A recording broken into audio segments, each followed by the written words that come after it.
Hola chicos, ¿cómo están? En este video voy a tratar de explicar parte de lo que les subí el 25 de junio y que el otro día por el corte de luz no pude hacer. Voy a compartir la pantalla y vamos a ir a esa clase. La época virreinal, la crisis del orden colonial, revolución e independencia.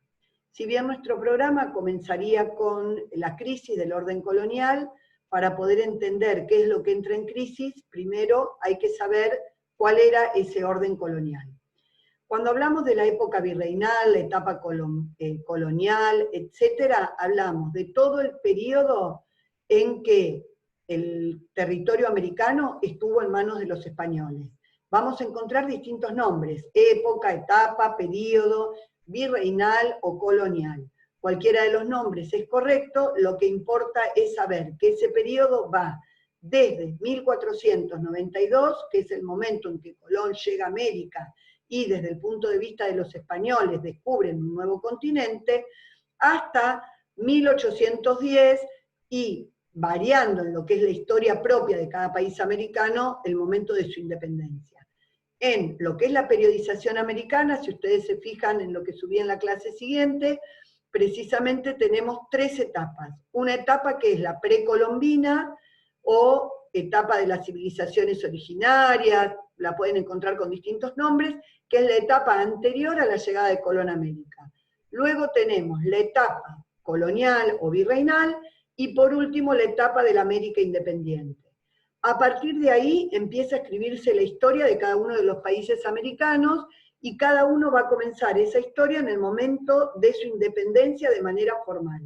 En el caso de la Argentina y en el caso de América en general, se toma el año 1810 como el año de inflexión para pasar a hablar de lo que es una América independiente. Y, propiamente dicho, en lo que es la historia argentina, si bien muchos autores toman 1810 como el inicio de la historia argentina, otros formalmente toman el año 1816, que es cuando formalmente la Argentina se independiza de España y por lo tanto deja de ser un virreinato, de manera formal. Por supuesto que esto había empezado mucho antes, incluso antes de 1810.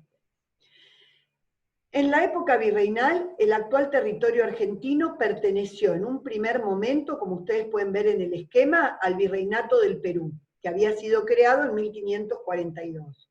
Desde ese momento, ese virreinato incluía lo que hoy es el territorio argentino. Pero en 1776 el Virreinato del Perú fue dividido, creándose a partir del mismo el Virreinato del Río de la Plata. Por lo tanto quedó por un lado el Virreinato del Perú con capital en Lima, y por otro lado el nuevo Virreinato del Río de la Plata con capital en Buenos Aires. Desde 1776 hasta el 9 de julio de 1816, el actual territorio argentino perteneció al Virreinato del Río de la Plata. ¿Por qué yo hago hincapié acá en la fecha de 1816? Precisamente porque es la independencia formal. Luego les compartí dos líneas de tiempo. En la primera línea de tiempo tenemos una periodización americana, donde habla de las civilizaciones precolombinas, podemos hablar del período indígena, podemos hablar de las primeras poblaciones americanas, etc. Es todo el periodo comprendido desde el momento de la población, del inicio de la población americana, hasta la llegada de Colón a América. Y luego tenemos el segundo periodo de la historia americana, que tiene que ver con el periodo colonial o etapa virreinal.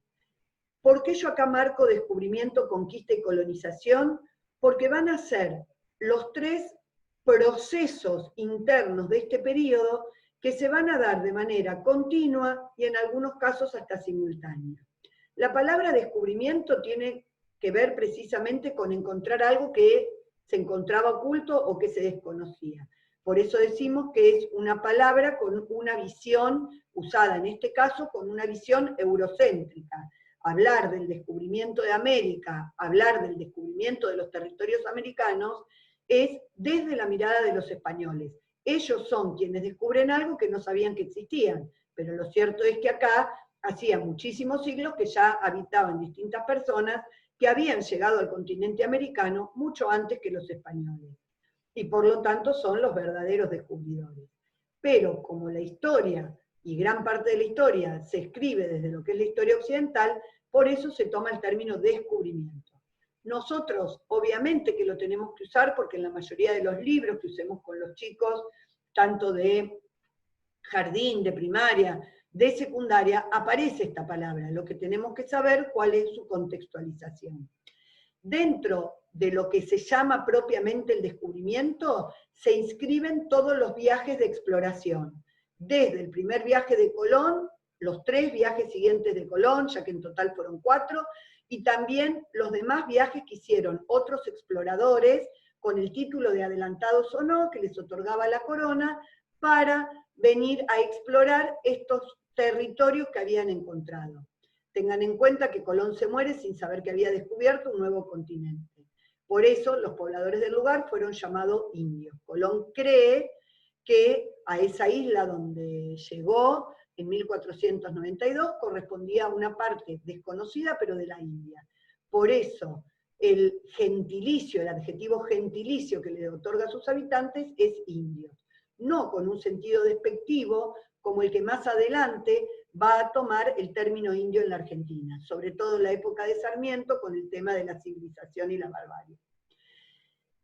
A partir de aquí empezaría la tercera etapa de la periodización americana con la América independiente. Acá ustedes van a ver que están marcadas la creación del primer virreinato, que es el de Nueva España, y el segundo virreinato, que es el de Perú, y luego el virreinato de Nueva Granada, que se desprende del de Nueva España, y el del Río de la Plata, que se desprende del Perú. En la etapa de la conquista tiene que ver con ganar el territorio, con quitarle ese territorio a sus verdaderos dueños, que eran los pobladores americanos, para organizarlos bajo su propia perspectiva, la perspectiva en este caso española. Y entonces vamos a ver que en algunos casos esta conquista se pudo dar de manera pacífica, porque algunos pobladores americanos aceptaron de buen grado las imposiciones que los americanos empezaron a poner, o no de buen grado, pero mínimamente las aceptaron para no empezar un confrontamiento. En los lugares donde se dio mayormente esta conquista, que hoy en día se llama el genocidio español en América, de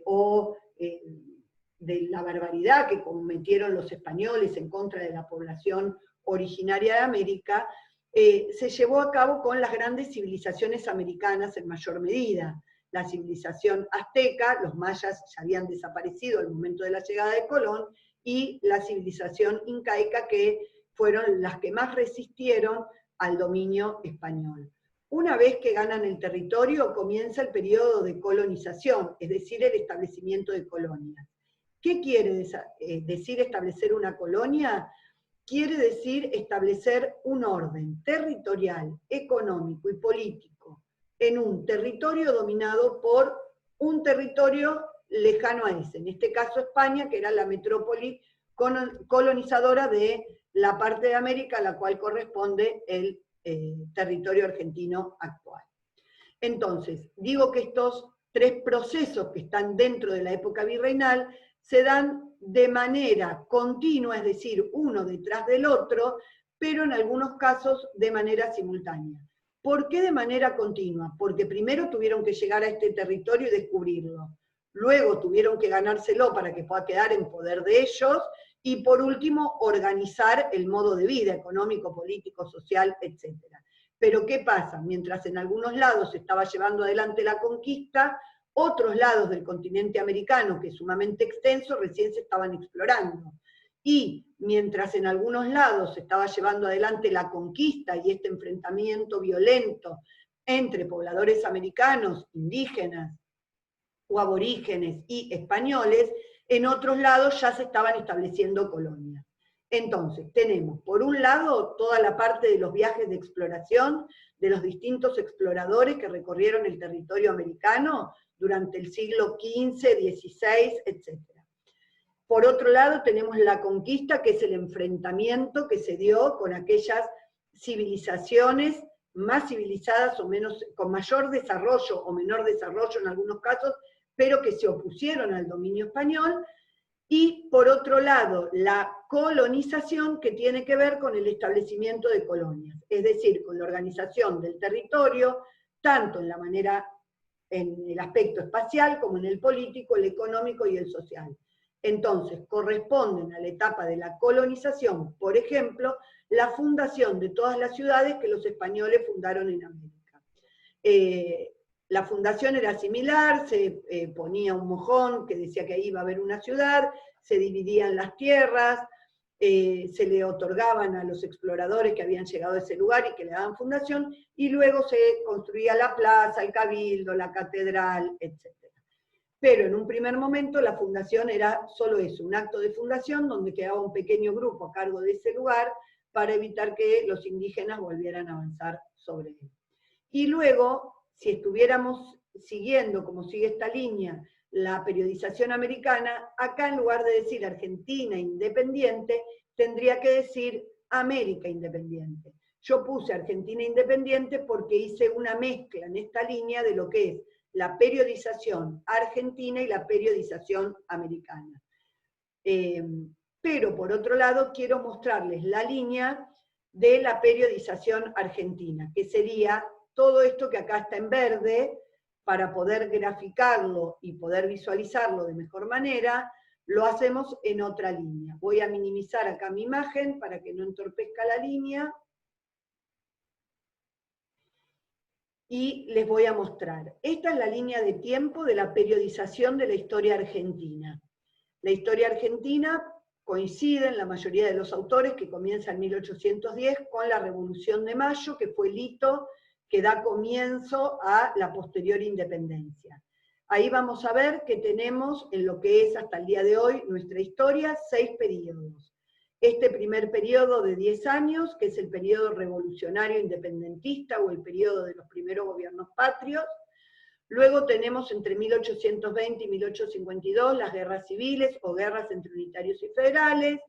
Luego, entre 1852 y 1853, que es el momento en que se sanciona la Constitución Nacional, tenemos ahí un periodo intermedio en que se organiza, se firma un acuerdo entre las provincias para convocar un congreso que sancione la Constitución, etc. Y comienza entonces, con la sanción de la Constitución, el periodo de la organización nacional,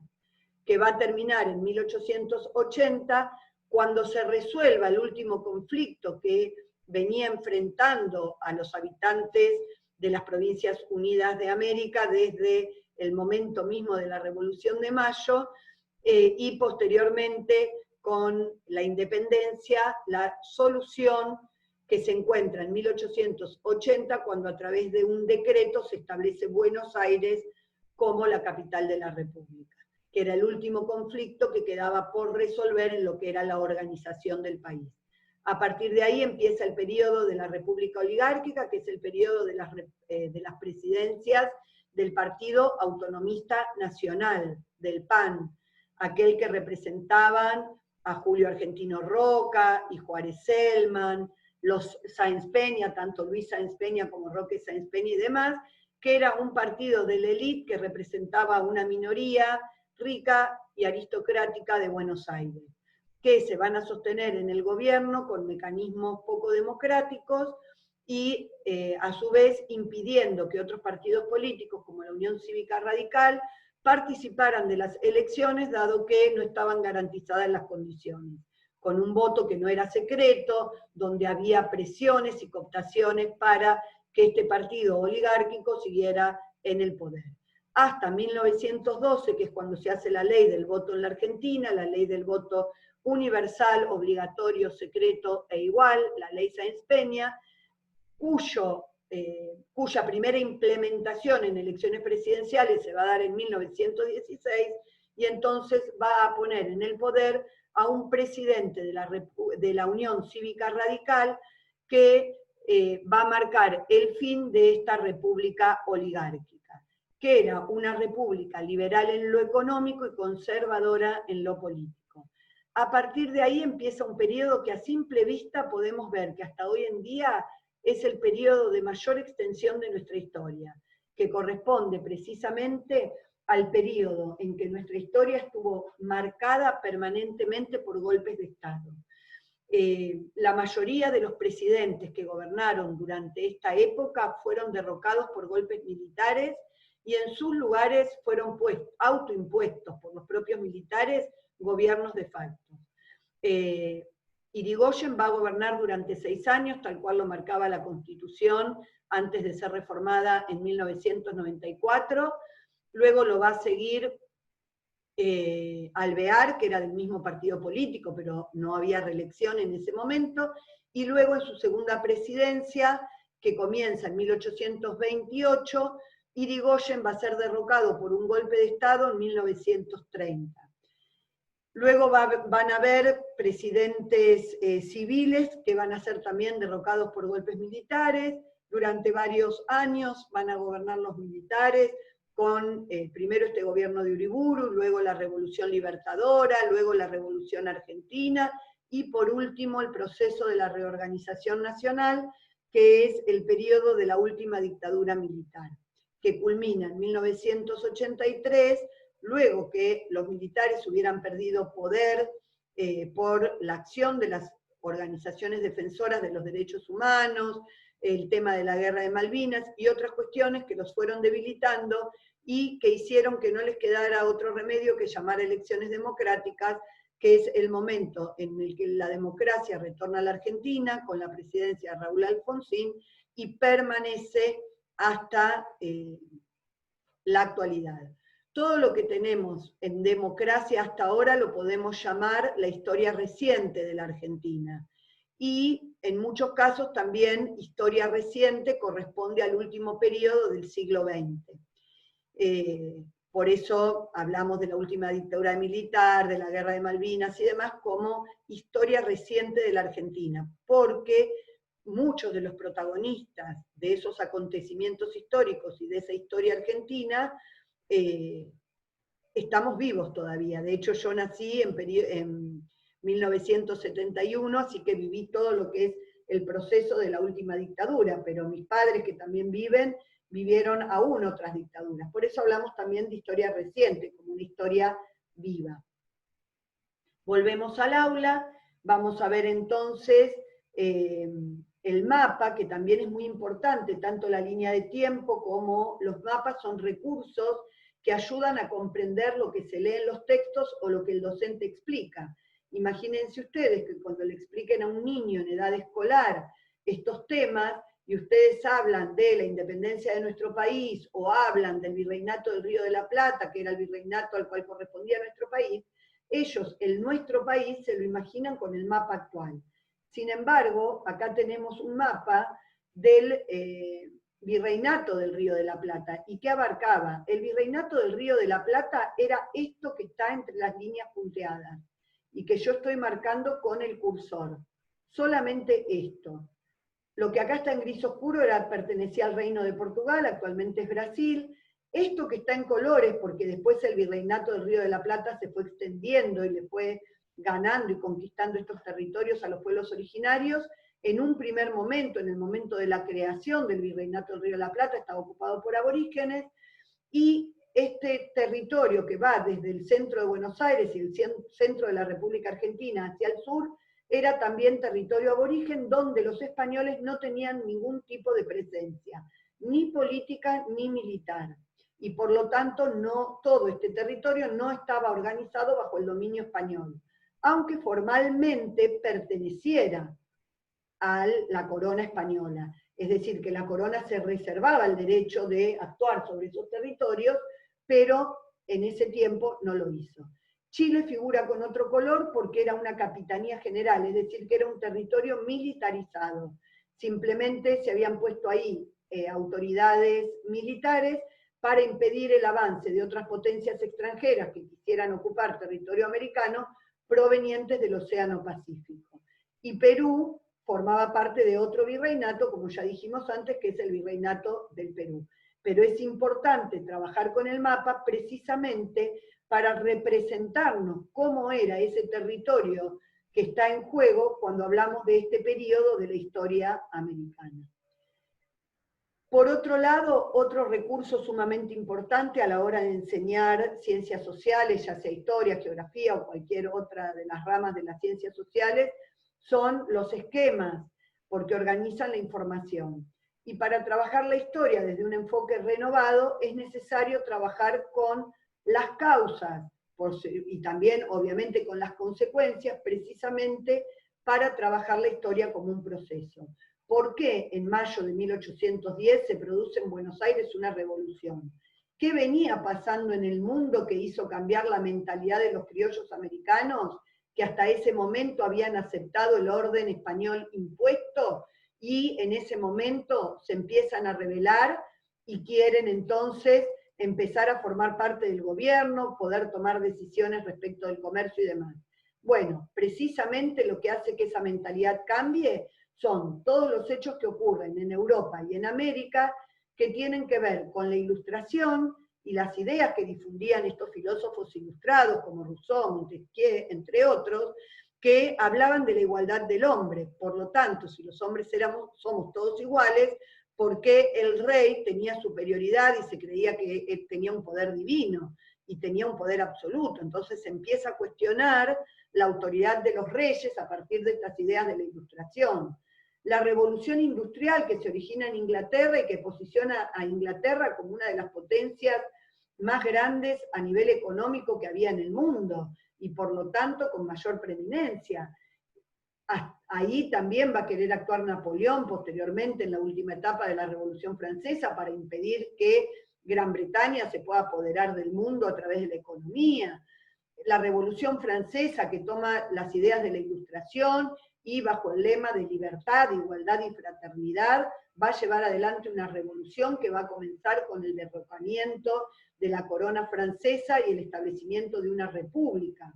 La diferencia entre una república y una monarquía precisamente es la división del poder.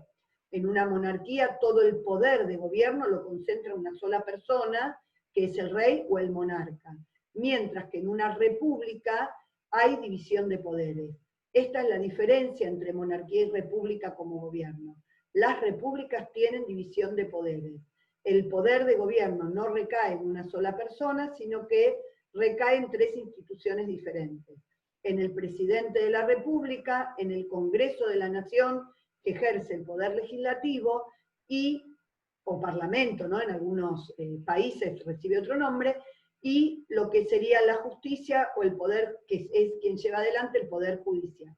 Y el poder ejecutivo, obviamente, como dije, con el presidente. Y luego, en esta última etapa de la Revolución Francesa, ya con Napoleón, la toma de España y la caída de España en manos de los franceses. A su vez en América también pasaban algunas cosas, y entonces empezaban a surgir ideas independentistas. A partir, por ejemplo, de la independencia de Estados Unidos en 1776, que fue el mismo año en que se creó el Virreinato del Río de la Plata, la rebelión de Tupac Amaru, que era la última dinastía incaica en Perú, que resiste hasta el final,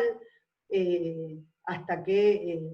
el Inca es desmembrado en un cruento enfrentamiento entre españoles y americanos. Las invasiones inglesas, que son consecuencia directa de la revolución industrial y del orden económico impuesto en América por España, el descontento de los criollos por no poder ocupar los cargos de gobierno y comerciar libremente, va a ser el desencadenante de toda esta cuestión que comienza en 1810 y va a culminar con la independencia de nuestro país y de otros países americanos también. ¿Por qué decimos que la revolución industrial es causa directa de las invasiones inglesas? Precisamente porque Inglaterra, a partir del desarrollo de la máquina de vapor y de la aplicación de la máquina del vapor en la industria, había logrado desarrollar una gran industria de productos textiles que alcanzaban para abastecer a su población, pero que generaban también un excedente. Inglaterra había perdido, a causa de la independencia con Estados Unidos, de la independencia de Estados Unidos, un mercado sumamente importante en el norte de América, y quedaba como mercado importante Europa, ya que en América del Sur existía el monopolio comercial que impedía que América pudiera comerciar libremente con otros países que no fuera España. Por lo tanto, estando España en guerra con Napoleón, sin posibilidad de mandar refuerzos a América, Inglaterra ve la posibilidad de invadir el Río de la Plata, precisamente para terminar con la situación de contrabando, establecer el comercio libre y entonces hacerse así, por un lado, del dominio de un territorio sumamente extenso, como era el territorio español en América, lo cual los iba a dotar aún de más poder que el que tenían, pero también con un objetivo claramente económico, que era conquistar un mercado al cual poder venderle las mercaderías producto del excedente de sus industrias textiles.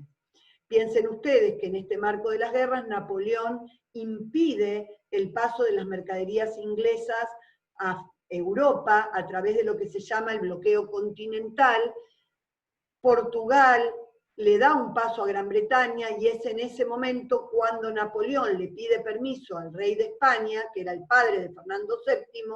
para pasar por su territorio con las tropas para tomar Portugal, que era el que estaba desobedeciendo la orden de bloqueo para Inglaterra, y una vez que los franceses, que Napoleón se encuentra con toda su tropa dentro de España, y con la ambición que tenía de conquistar el mundo, decide también tomar a España bajo su poder. Estas noticias empiezan a llegar a América, pero también la noticia de que se formaron juntas en distintos lugares de España para defender a la corona española y gobernar en nombre del rey. El tema está que en 1810 la Junta Central de Sevilla, que era el último foco de resistencia español en contra de los franceses, cae en manos de los franceses, y si bien se trata de evitar que la noticia llegara a América, precisamente porque se temía una revolución, piensen ustedes que también ya se había independizado Haití y que los aires independentistas sonaban bastante fuerte, la noticia se filtra igual y llega al Río de la Plata, y ese va a ser el desencadenante que va a animar a los criollos a cuestionar la autoridad del virrey. Eso es lo que se va a debatir en el Cabildo Abierto de 1810, el 22 de mayo. Si el virrey debe o no debe continuar en su cargo. Los criollos, los patriotas revolucionarios que participaron de ese cabildo, sostenían que si el rey estaba prisionero, el virrey, que era el representante del rey en América, dejaba de tener poder, y que por lo tanto ya no podía seguir gobernando. Y proponían que en su lugar se crearan juntas de gobierno de la misma manera que se habían creado en España para gobernar en nombre del rey Fernando VII. Mientras que los españoles que participaron de ese gobierno decían que mientras hubiera un solo español que habitara en América, ese español iba a tener más derecho que cualquier otro criollo de poder gobernar. Eso se debate en el Cabildo Abierto y por supuesto que triunfa, bajo la amenaza del uso de las armas, la postura criolla, que es la que lleva adelante la revolución. ¿En qué consiste la Revolución de Mayo de 1810? Precisamente en la destitución del virrey Cisneros, que deja de ser el virrey del Río de la Plata, y la formación de un nuevo gobierno integrado en su mayoría por criollos, que se llamó Primera Junta y que luego va a pasar a llamarse Junta Grande, cuando empiecen a llegar los representantes del resto de las provincias del virreinato, que envían representantes a formar parte de ese gobierno. Piensen ustedes que la Revolución de Mayo fue una revolución local, ocurrió en Buenos Aires, y en el resto del virreinato no participaron de las decisiones que se tomaron ese día, ni tampoco sabían ese día lo que estaba ocurriendo. Se empiezan a enterar cuando la Primera Junta empieza a mandar los comunicados a los distintos cabildos y a pedirles entonces que eligieran 2 diputados por el cabildo para enviar a formar parte de este gobierno y darle de esa manera un poco de legitimidad. Una de las primeras medidas fue comunicar, y otra de las medidas fue enviar expediciones militares a aquellos lugares, aquellas regiones del virreinato del Río de la Plata que no habían estado de acuerdo, que no estaban de acuerdo, o que manifestaron su desacuerdo al recibir la notificación de la primera junta respecto de lo que había ocurrido en Buenos Aires el 25 de mayo. Esos lugares se van a llamar focos contrarrevolucionarios o focos realistas. Contrarrevolucionarios porque se van a poner en contra de la revolución y no van a reconocer el poder de la primera junta, y realistas precisamente porque defienden a la corona real española y se ponen en contra de los patriotas. Hacia esos lugares van a marchar estas expediciones militares que nosotros conocemos como campaña al Paraguay o campañas al Perú. Las campañas al Perú fueron 4, la primera fue comandada por el coronel Francisco Ortiz de Ocampo, secundado por Balcarce. Y también iba Castelli como enviado de la Junta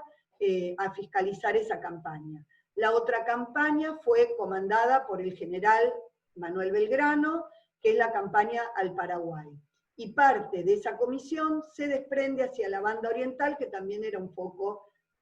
realista o contrarrevolucionario. De la primera expedición que parte hacia el Perú, pasa primero por Córdoba, donde había un movimiento de insurrección en contra de la revolución liderado por Liniers. Si bien la primera junta había dado la orden de, a medida que capturaran a los contrarrevolucionarios, tomar los prisioneros y enviarlos a Buenos Aires, Mariano Moreno da la orden de fusilarlos, y por lo tanto Castelli, que era quien acompañaba a esta comisión, ordena fusilar a Liniers, y quien da el tiro que termina con la vida de Santiago de Liniers, que era el que había organizado la defensa de las invasiones inglesas, es Domingo French, aquel revolucionario patriota que había estado repartiendo las escarapelas el 18 de mayo en la Plaza de la Victoria. Vamos a ver en el mapa que tenemos acá, bueno, estas guerras dan inicio a lo que conocemos como guerras de la independencia, y vamos a ver en el mapa que están marcados con banderas argentinas las victorias del ejército revolucionario o del ejército patriota, y con banderas españolas las victorias del gobierno del ejército español o derrotas del ejército patriota. No interesa enseñarle a los chicos cada una de estas campañas y cada una de estas batallas con fechas y con nombres. Lo que importa es poder trabajar el mapa para sacar conclusiones. Y precisamente lo que hacen estas guerras de la independencia, y una de las consecuencias que estas guerras tienen, además de las consecuencias propias de la guerra, como la muerte de las personas, la crisis económica, etcétera, etcétera, es que van a incidir en la conformación del territorio de lo que hoy es la República Argentina. Fíjense ustedes que estas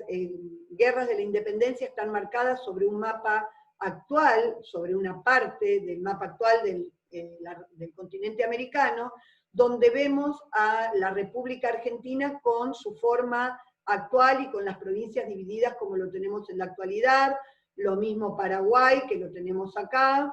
Uruguay, Brasil, que lo vemos solo en parte, pero que es esto que está acá, Bolivia, Chile y Perú. Bolivia en aquella época era más grande porque llegaba hasta el océano. Esta es la conformación actual. Sin embargo, vemos que las derrotas que sufrió el ejército patriota son en territorio que actualmente no corresponden a la Argentina, porque precisamente en esos lugares donde el ejército patriota fue derrotado, por ejemplo en el caso de Paraguay, Paraguay sigue adelante con su propia revolución y se logra independizar de los españoles en 1811, por lo tanto al no haber avanzado el ejército patriota de Buenos Aires sobre Paraguay, Paraguay es una región que se pierde para la revolución y se independiza como país independiente en 1811.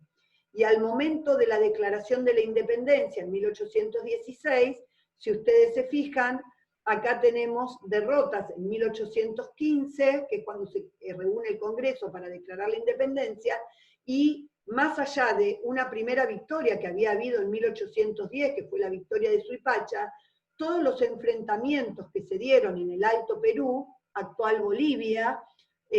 fueron derrotas para el ejército patriota. Eso significó que hoy en día, ya que al momento de la declaración este territorio no estaba aún pacificado y seguía siendo gobernado por los españoles, no sea hoy Bolivia una provincia argentina. Estas derrotas hicieron que Paraguay hoy no sea una provincia argentina. Y si bien en Montevideo el foco contrarrevolucionario fue sofocado y pertenecía a las Provincias Unidas del Río de la Plata al momento de la declaración de la independencia, el territorio de Uruguay se pierde en una guerra posterior que fue la guerra con Brasil. Brasil se disputa la posesión de la banda oriental le pide auxilio a las Provincias Unidas porque se considera parte de las Provincias Unidas, y eso va a hacer que en la época de Rivadavia y demás, 1825 a 1828 se desarrolla esta guerra, ese territorio se le otorgue la independencia, ya que la guerra entre Brasil y Argentina no da a un claro ganador, y entonces en la parte del acuerdo de paz se establece que se le otorga la independencia, y por lo tanto la banda oriental queda como un país independiente y no queda como un territorio ni de Brasil ni de la Argentina. Para esto es importante trabajar el tema de las guerras, porque las guerras tienen una incidencia fundamental en la conformación del territorio de cada país. De hecho, Bolivia va a perder todo este espacio que actualmente es chileno en lo que se llamó la Guerra del Pacífico, ya en el siglo XIX, y Paraguay, que en aquel momento su territorio era más extenso que esto que vemos ahora, que es el territorio paraguayo en la actualidad, lo pierde en la Guerra de la Triple Alianza, que fue la guerra que enfrentaron Argentina y Brasil en contra de Paraguay, donde Paraguay es el mayor damnificado, perdiendo parte de su territorio. Parte del territorio que quedó en posesión de Brasil y parte del territorio que hoy conforma la provincia de Misiones, que quedó en poder de la Argentina. Luego tenemos una línea de tiempo que precisamente es un recorte de la periodización de la historia argentina. Nosotros en esta periodización, que ya les había mostrado antes, tenemos un primer periodo, que es el periodo de los primeros gobiernos patrios, o también lo podemos encontrar como el periodo revolucionario independentista o etapa revolucionaria independentista. En esta línea sería muy difícil poner todo lo que pasó en estos 10 años, y por eso se hace otro recorte, que es la línea de tiempo que les muestro en el aula, que ocupa este pequeñito espacio de la historia argentina. Acá tenemos el recorte, en la parte superior están nombrados todos los gobiernos que se sucedieron, y en la parte inferior algunos hechos importantes que se sucedieron en ese periodo, como la Revolución de Mayo, el inicio de las guerras por la independencia, la creación de la bandera en 1812, la Asamblea del año 13, que no fue un órgano de gobierno, por eso no lo tenemos acá arriba, sino un órgano legislativo, la independencia de las Provincias Unidas, el inicio del cruce de los Andes, la independencia de Chile como parte ya de la historia americana, la creación de una constitución unitaria que va a generar el rechazo por parte de las provincias que querían organizar la nación bajo un sistema federal, y entonces el enfrentamiento en la batalla de Cepeda entre las tropas de Estanislao López, gobernador de Santa Fe, y Francisco Ramírez, gobernador de Entre Ríos, con las tropas de Rondó, que fue el último director supremo del Río de la Plata. El directorio fue un tipo de gobierno centralista y aristocrático, y esta constitución de 1819 era una constitución unitaria, aristocrática y centralista. Por eso fue rechazada, y esa batalla de Cepeda entre el ejército de Buenos Aires y el ejército de las provincias que reclamaban el federalismo, da inicio a las luchas entre unitarios y federales, que es el segundo periodo de la historia argentina, que lo tenemos marcado acá como el periodo de las guerras civiles, o periodo de la guerra entre unitarios y federales.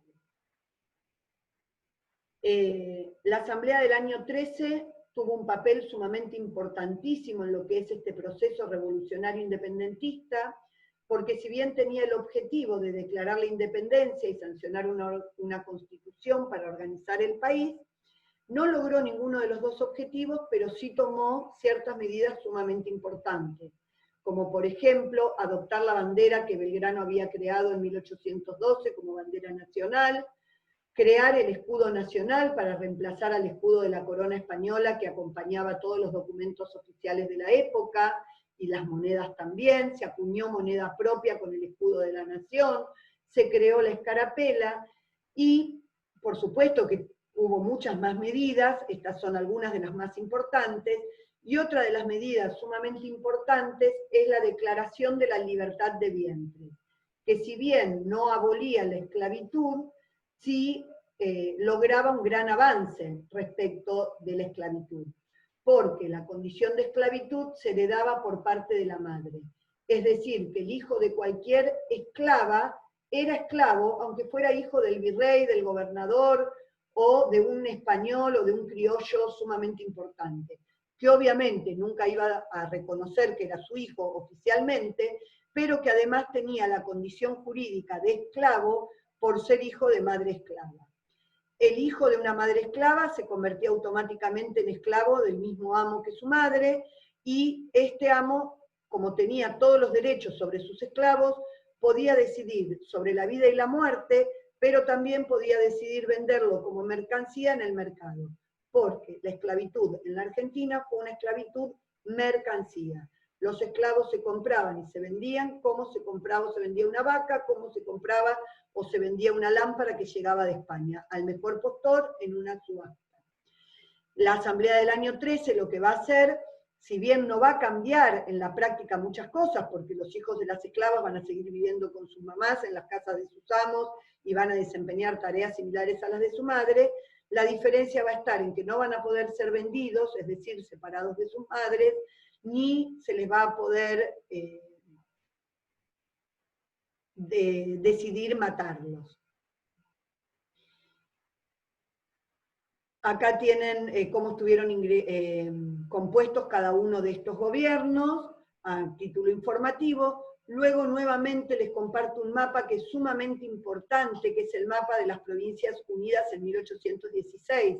Las provincias que participan del Congreso de Tucumán, que declara la independencia, son las que corresponden a este sector coloreado en amarillo. Todo esto era sector ocupado por los pueblos originarios y no se tenían en cuenta al contar el territorio, al igual que toda la parte de lo que se llama el Gran Chaco, incluso con gran parte del Paraguay también. Paraguay al momento de independizarse era esto, no lo que es ahora.